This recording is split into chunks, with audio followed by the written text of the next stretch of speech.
ओम शांति। सुनते हैं 30 जनवरी 2022 की बाबा की मधुर महावाक्य। यह अव्यक्त वाणी है। ये मुरली चली है 2 जनवरी 90 की। 89 की ख़त्म हुई, अब 90 की वाणी चल रही है। तो आज की मुरली में बाबा ने पूरी मुरली का ही आधार बताए। सारे ज्ञान का सार है स्मृति। स्मृति में रहकर अपनी समर्थ स्थिति कैसे बनानी। बाबा कहे कि बच्चे, आपकी स्मृति स्वरूप क्या है। जैसे बहुत सुंदर जब हम बाबा के बनते हैं तो सबसे पहले बाबा हम सबको स्मृति दिलाते हैं कि हम सब एक आत्मा है। आत्मा का स्वरूप शांत स्वरूप है, पवित्र स्वरूप है, शुद्ध है। तो ये स्मृति आ गई। जब इस स्मृति में रहकर हम कर्म करते हैं तो सफलता भी प्राप्त होता है। यही हमारी समर्थ जीवन बन जाता है, क्योंकि अलौकिक जीवन का ही आधार है एक शुद्ध स्मृति। और स्मृति भी देखो बाबा हमें दिलाते हैं कि बच्चे, आप सब श्रेष्ठ हो, कोई साधारण नहीं हो। साथ ही साथ ये स्मृति के साथ हमारा पुरुषार्थ भी देखो 4 सब्जेक्ट से है। जैसे 4 सब्जेक्ट में आता है ज्ञान, योग, धारणा और सेवा। तो देखो हमें ज्ञान तो मिल गया कि ज्ञान हमें बाबा ने क्या दिए। ये सब्जेक्ट के आधार से ज्ञान मिला है कि अपनी स्मृति में स्थित हो जाओ, मना बिंदु बनकर स्थित हो जाओ। तो जब हम ज्ञान मिलता है तो हमें फाउंडेशन याद आता है, वो स्मृति याद आती है कि अनादि में क्या थे और आदि में क्या है, वर्तमान समय में क्या है। ब्राह्मण सो फरिश्ता है ना, फिर वही फरिश्ता सो देवता बनेंगे। तो ये स्मृतियाँ दिलाई ना, ज्ञान की स्मृति से ये आधार है। फिर दूसरा है याद का सब्जेक्ट, योग। याद अर्थात योग। तो ये स्मृति आई कि मैं कौन, फिर मेरा कौन, मैं कहाँ से आया, मेरा बाप कौन है। ये स्मृति आ गई। फिर इसमें तीसरी सब्जेक्ट जो हमारा है, तीसरी सब्जेक्ट है हमारे दिव्य गुण का धारण करने। दिव्य गुणों भी स्मृति दिलाई कि आप ब्राह्मणों का यह गुण है, हर्षित मुख रहना, सदा निर्भय होकर रहना, पवित्रता का गुण, सहनशीलता का, अंतर्मुक्ता का। तो ये स्मृति दिलाई कि आप ब्राह्मण ही गुणवान हो। दिव्य गुणों का गुलदस्ता तैयार करना है। स्मृति में रहता है तो समय प्रमाण उस गुणों को भी कार्य में लगाते हैं, कर्म में लगाते हैं। अगर हमें कोई समय स्मृति कम होती है तो उस समय रिजल्ट हमारा क्या होता है, मूड ऑफ हो जाते हैं, छोटी छोटी बातों का पहाड़ बना लेते हैं, समय पर गुण नहीं यूज़ करते। जब समय बीत जाता है तब याद आती है, स्मृति आती है कि अरे ये गुण तो मेरे पास था ही, फिर भी लेकिन समय चला गया। आगे ऐसे ही बाबा कहे कि देखो दिव्य गुणों को कर्म में लाना है और उसी समय स्मृति स्वरूप हो जाना, क्योंकि जब हमें स्मृति आती है तभी हम समर्थ बन जाते हैं। और स्मृति नहीं आई तो समर्थ बनने में भी डिफ़िकल्ट होता है। और जो चौथा सब्जेक्ट है वो है सेवा। तो सेवा में हम ब्राह्मण तो बहुत निर्भय होकर अगर स्मृति में रहकर सेवा करें तो किसी भी आत्मा को ज्ञान देंगे तो तीर झट से लग जाएगा।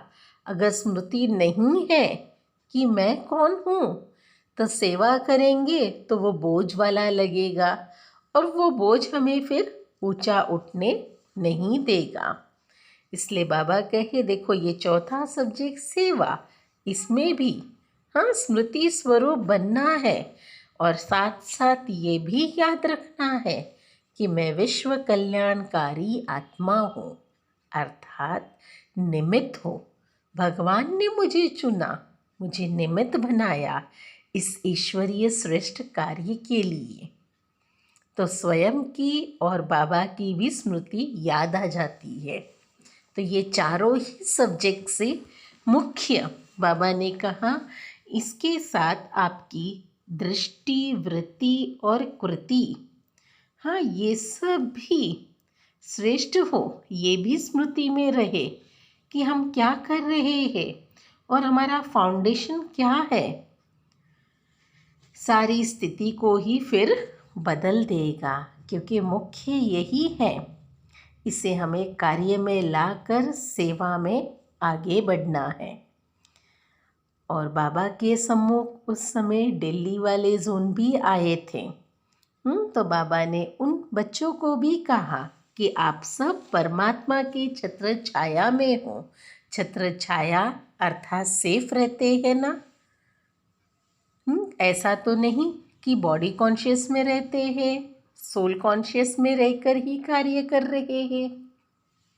तो बाबा ने कहा ब्राह्मण जीवन माना खुशी का जीवन, खुशी से खाना, खुशी से रहना, खुशी से बोलना, खुशी से हर कार्य करना, उठते ही आंखें खुली तो खुशी अनुभव करना, यही ब्राह्मण जीवन की विशेषता है। तो बाबा ने हमें ये सारी शिक्षाओं के साथ धारणा युग भी बताए, क्योंकि ये मुरली गहराई तक स्मृति का ही विस्तार है कि स्मृति हमारी क्या है। जब स्मृति होगी तो स्थिति भी अच्छी तरह से बन जाती है। अगर स्मृति नहीं ठीक है तो स्थिति भी ऊपर नीचे होती है। पूरा मदार इस पर ही है, क्योंकि अंतिम समय का जब पेपर आएगा, हमारा स्मृति भी अगर निरंतर अभ्यास से पक्का होगा कि हमारी स्मृति क्या है, तो पेपर में पास भी हो जाएंगे। और बाबा कहे सेवा के साथ साथ ऐसे खुशी से आगे बढ़ते रहो, सफलता पाओ। थोड़े ही समय में, ऐसा नहीं आना और जाना, ये नहीं, हाँ आकर कुछ लेकर जाना, भरपूर होके जाना। अच्छा, आज का मीठा वरदान है, पुरुषार्थ की यथार्थ विधि द्वारा, पुरुषार्थ की यथार्थ विधि द्वारा सदा आगे बढ़ने वाले सर्व सिद्धि स्वरूप भव, सर्व सिद्धि स्वरूप भव। इसका स्पष्टीकरण है, पुरुषार्थ की यथार्थ विधि है अनेक मेरे को परिवर्तन कर एक मेरा बाबा, इसी स्मृति में रहना, इसी स्मृति में रहना। और कुछ भी हाँ भूल गए, लेकिन ये बात कभी नहीं भूलना, क्या मेरा बाबा, हाँ दिल से कहे मेरा बाबा। मेरे को याद नहीं करना पड़ता, उसकी याद स्वतः ही आ जाती है। मेरा बाबा दिल से कहते हो ना, योग शक्तिशाली हो जाता है। तो इस सहज विधि से सदा आगे बढ़ते हुए सिद्धि स्वरूप बनो। आज का स्लोगन है, माया जीत बनना है तो, माया जीत बनना है तो स्नेह के साथ साथ ज्ञान का भी फाउंडेशन मजबूत हो। माया जीत बनना है तो स्नेह के साथ साथ ज्ञान का भी फाउंडेशन मजबूत हो। आज 30 तारीख का हमारे लवलीन स्थिति का अनुभव करें।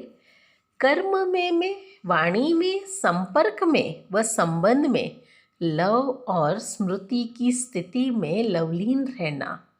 जो जितना लवलीन होगा वह उतना ही लवलीन रह सकेगा। अभी आप बच्चे बाबा के लव में लवलीन रहे, औरों को भी सहज आप समान व बाप समान बना देते हैं। औरों को भी सहज आप समान व बाप समान बना देते हैं। अच्छा, ओम शांति।